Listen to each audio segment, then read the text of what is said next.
Superman আমরা অনেক দেখেছি। পাইরেটেড কপির সুপারম্যান সেই শৈশবের স্মৃতিগুলোকে নস্টালজিয়ার মাধ্যমে জাগিয়ে তোলে। সেই সুপারম্যান যারা দেখেছিলেন, অভিভূত হয়েছিলেন অভিনয় দক্ষতা কিংবা স্পেশাল ইফেক্টের মাধ্যমে দেখা সুপারম্যানে, সেই তাদেরকে আজকে রক্ত মাংসের সুপারম্যান দেখালো নরওয়েজিয়ান গোলকিপার নিল্যান্ড। তিনি একলা ভার্সেস ব্রাজিলের ফুল অ্যাটাক, ব্রাজিলকে আজকের এই ম্যাচে হারানো, ব্রাজিলের বিশ্বকাপ জয়ের যেই ইচ্ছা, যেই স্বপ্ন, সেটাকে আরো 4 বছর লঙ্গার করা, ব্রাজিলের মিশন হেক্সাকে বরবাদ করে দেয়া, সবকিছুর নায়ক এই সুপারম্যান নিল্যান্ড।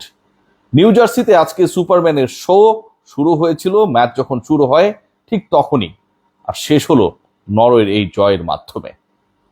নিল্যান্ড আজকে যা করেছেন, যেভাবে করেছেন, যা দেখিয়েছেন, যেভাবে দেখিয়েছেন, যেভাবে মুগ্ধ করেছেন, নরওয়ের সাপোর্টার যারা ছিল না, যারা ব্রাজিলকে সাপোর্ট করেছে, তাদের কাছ থেকেও the way he get the respect unbelievable. তার আলোচনায় আসবো, তবে হাল্যান্ডের আলোচনা তো করতে হয়। দ্বিতীয় গোল দিয়ে আলোচনাটা শুরু করি। আমার কাছে মনে হয় যে সেটা অনেক অনেক বেশি প্রযোজ্য।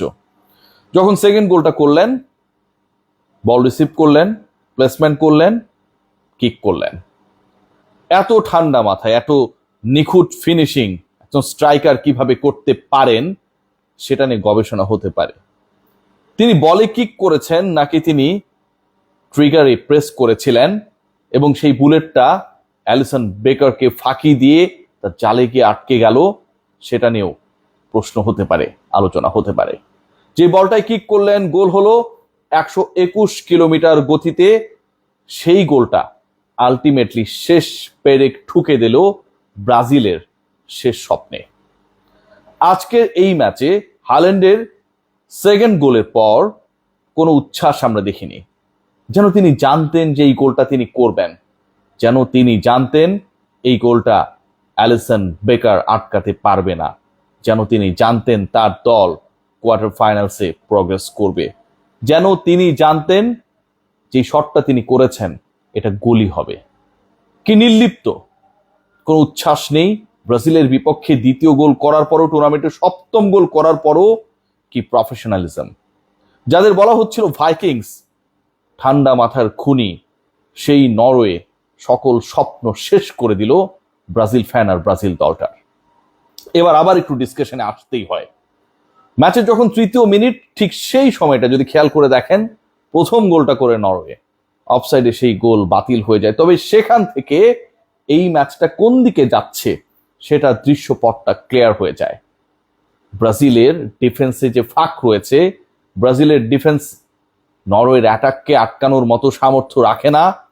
হাল্যান্ডরা যেন ম্যাচের শুরুর 3 মিনিটের মাধ্যমে সেটা জেনে যান। এরপরে ম্যাচ করায় নাটকীয়তা বাড়ে, অফসাইডে বাতিল হওয়া গোল করতে না পারার আক্ষেপের সাথে নরওয়ের সঙ্গী হয় ব্রাজিলকে পেনাল্টি উপহার দেয়া। যেই পেনাল্টি নিতে পারতেন ভিনি জুনিয়র নিজে, যেই পেনাল্টি নেয়ার ক্ষেত্রে রোল প্লে করতে পারতেন অন্য কেউ, সেই পেনাল্টি নেয়ানো হলো গিমেনেজের মাধ্যমে। এবং সেখান থেকেই আলটিমেটলি শুরু হলো নিল্যান্ডের রূপকথার গল্প, এবং তিনি সেই পেনাল্টি আটকে দিলেন। ওই পেনাল্টি আটকে দেয়া এবং ওই পেনাল্টিতে গোল করতে ব্যর্থতা ব্রাজিলকে আলটিমেটলি ইন্ডিকেট করেছিল ম্যাচের প্রথমার্ধের হাইড্রেশন ব্রেকের আগেই যে তারা এই ম্যাচের মধ্যে নেই। ব্রাজিলকে খাটিয়েছে নরওয়ে, টায়ার্ড বানিয়েছে, অ্যান্ড দেন শেষে এসে জাস্ট খেলে দিয়েছে। আজকে নিল্যান্ড যেভাবে আটকিয়েছেন, যেভাবে তার পারফরমেন্স দেখিয়েছেন, কিছুদিনের জন্য হলেও ভোজিনহার যে কৃতিত্ব আর্জেন্টিনার বিপক্ষে মানুষ ভুলতে বাধ্য। 85th মিনিটে যদি খেয়াল করে দেখেন যে অলমোস্ট গোল হয়েই যাচ্ছিল, বিশাল একটা উঁচু থেকে বল নিচে নামছে, ফ্লাইটটা রিড করতে পারাটাও difficult for any goalkeeper. Just ফিঙ্গারের উপর ডিপেন্ড করে সেই নিশ্চিত গোলটা রক্ষা করলেন কিপার নিল্যান্ড। এর আগে 1-1 ভিনি জুনিয়রের সাথে কিভাবে আটকালেন সেটা ওই মুহূর্তে যারা দেখেছে আর যিনি আটকেছেন তিনি জানেন। প্রসেসটা সম্পর্কে আমার কাছে মনে হয় নিল্যান্ডের থেকেও ফুটবল বিধাতা আরো ভালো জানেন। আমরা চেঞ্জ দেখেছি, পরিবর্তনে একটা সময় এন্ড্রিক্সকে মাঠে নামানো হয়, মাঠে নামার 1 মিনিটের মধ্যে সুবর্ণ সুযোগ তিনি পেয়ে গেলেন। সেই সুবর্ণ সুযোগটা সামনে দাঁড়ানো ছিল একজন গোলকিপার ছাড়া কেউ না, সেই গোলটাও করতে এন্ড্রিক্স ব্যর্থ। ব্রাজিল যে হেরেছে, এই যে পয়েন্টগুলো, পেনাল্টি থেকে গোল করতে ব্যর্থতা, যে ফ্লাইটটা দিয়েছিল সেই জায়গায় গোলকিপারের অসামান্য দক্ষতা, 1-to-1 এর সুযোগগুলো ভিনি জুনিয়র কাজে লাগাতে পারেন নাই, এন্ড্রিক্সরা কাজে লাগাতে পারেন নাই, একটার পর একটা আক্রমণকে যতটা না নস্যাৎ করেছে নরওয়ের ডিফেন্স, তার থেকে অনেক বেশি একলা, দু হাতে দু পায়ে নষ্ট করে দিয়েছে, ধ্বংস করে দিয়েছে একজন গোলকিপার। এই ম্যাচটা তাই ব্রাজিল ভার্সেস নিউজিল্যান্ড যদি বলা হয় খুব বেশি বলা হবে না, তবে হাল্যান্ড এতে মাইন্ড করতেই পারেন। প্রথম গোলটা করার পরই তো আসলে তাদের জয়ের পথটা খুলে যায়। দারুণ প্লেসমেন্ট, হেডে গোল করলেন, that was his 6th goal, and ব্রাজিলের পরাজয়ের আলোচনার ডিসকাশনটা শুরু হয় ঠিক সেখান থেকে। আজকের এই ম্যাচের আগে অনেক কথা হয়েছে, ব্রাজিলের 11 নিয়ে কথা হয়েছে, লাইন আপে কারা কোথায় থাকতে পারে সেই আলোচনা হয়েছে, রাফিনিয়া, নেইমারকে নিয়ে অনেক ডিসকাশন হয়েছে। তার আগের যে ডিসকাশনটা ছিল কার্লো আনচেলত্তিকে কেন্দ্র করে, এবং তিনি বলেছেন যে তার কারো কাছ থেকে উপদেশ নেওয়ার দরকার নেই, প্রয়োজন নেই, কারণ তিনি সবকিছুর ঊর্ধ্বে, unless sir Alex Ferguson. Ancelotti কোথায় ভুলটা করলেন, কিভাবে ভুলটা করলেন? কোনহাকে খুব দ্রুত আমার কাছে মনে হয় যে সরিয়ে ফেলা হয়েছিল। এন্ড্রিক্সকে নামানো ওই সময়ের ডিসিশনটা যতটুকু আক্রমণের ধার বাড়িয়েছে তার থেকে 2 গোল রিসিভ করার পথে আমার কাছে মনে হয়, এবং ভিনি জুনিয়রের সাথে পার্টনারশিপ গড়ানোর ক্ষেত্রে একটা বড় বাধা হিসেবে দেখা দিয়েছে। তার থেকেও আনচেলত্তির সবচেয়ে বাজে ডিসিশন কি ছিল? আজকের ম্যাচে ব্রাজিল তো একটা সান্ত্বনাও পেয়েছে, একটা গোল পেয়েছে, দ্বিতীয় পেনাল্টি পেয়েছিল, এবং সেখান থেকে ব্রাজিলের সবচেয়ে বড় সুপারস্টার এই দলটার খেলতে না পেরেও, পুরো সময় মাঠে নামতে না পেরেও সুপারস্টার নেইমার পেনাল্টি থেকে সেই গোলটাও পেয়েছেন।